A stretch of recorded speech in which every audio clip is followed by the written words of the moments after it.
Do you or someone you know live with a cracked iPhone 5 screen? Are your fingers covered in Band-Aids because of it? You should know that's gross, and you don't have to live that way. So today we're going to show you how easy it is to replace your iPhone 5 front panel display. Hi, I'm Gwendolyn with iFixit, and I'll be walking you through this repair. But as always, be sure to check out our step-by-step guide on iFixit.com when you do your repair. For this repair, you will need one of our iPhone 4 pentalobe screwdrivers, which conveniently works on the iPhone 5, a Phillips 00 screwdriver, a set of plastic opening tools, and a small suction cup. If you don't have any of these tools, I would recommend grabbing one of our ProTech toolkits. It has all the tools you'll need for this repair and many others. And while you can do this repair without it, I strongly recommend using one of our magnetic mats. It's not listed as one of the required tools for this repair, but I don't know how I'd live without it. The iPhone 5 has a ton of really small screws, and using the mat will not only keep them all in one place, but you can organize them. I like to write what step I took the piece or screw out on, but you can make whatever doodles help. Okay, so now that I have all my parts and tools together, I'm gonna get started. And as always, make sure your phone is off and completely disconnected from any power source. Check and check. Now we can remove the two pentalobe screws down by the lightning connector.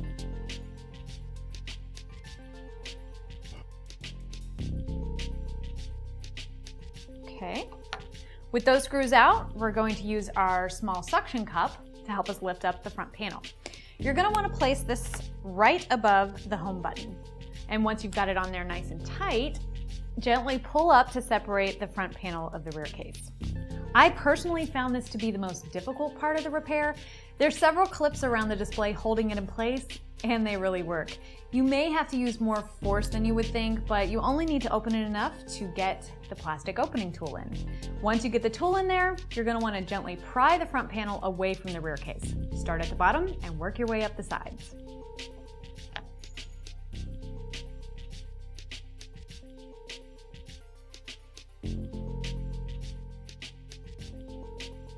Now that the clips along the bottom and the sides of the phone are released, we can finally lift up the panel away from the rear case.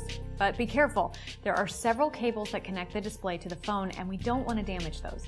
You don't want to lift the display more than about 90 degrees from the rear case. Next up, we need to remove the three Phillips screws holding the cable bracket in place, and then using our trusty plastic opening tool, disconnect the three cables connecting the display assembly to the logic board.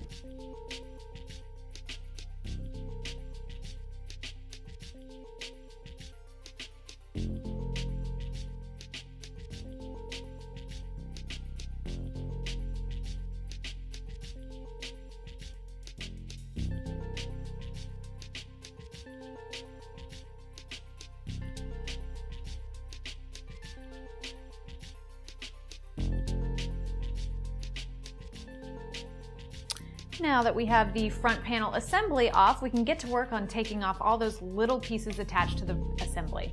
To begin with, we're going to remove the two Phillips screws holding the front-facing camera bracket on.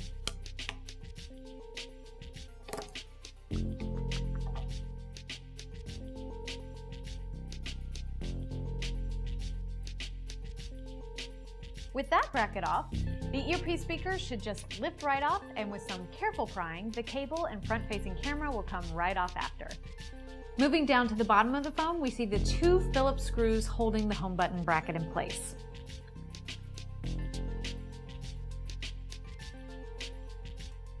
As soon as those screws are removed, you need to pry the home button cable up gently.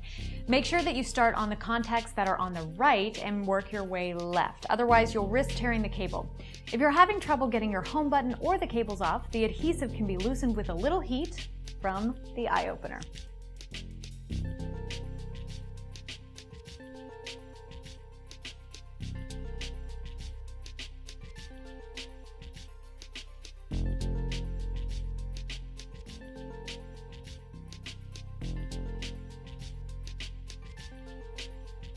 The last thing we need to do is remove the four Phillips screws on the side and the two Phillips screws on the back of the LCD frame. With those screws out, the frame should lift right off. Now you can replace the damaged display with a shiny new one. Remember, friends don't let friends live with cracked screens. And let's face it, There's no reason to with a repair this easy. Of course, you can find all the parts and tools you need for this repair and many others at iFixit.com, and let us know how it goes. We love to hear your repair success stories. Don't forget to subscribe to our YouTube channel to stay up to date on all of our latest teardowns and repair videos. You can follow us on Twitter at iFixit and give us a like on Facebook at facebook.com/iFixit.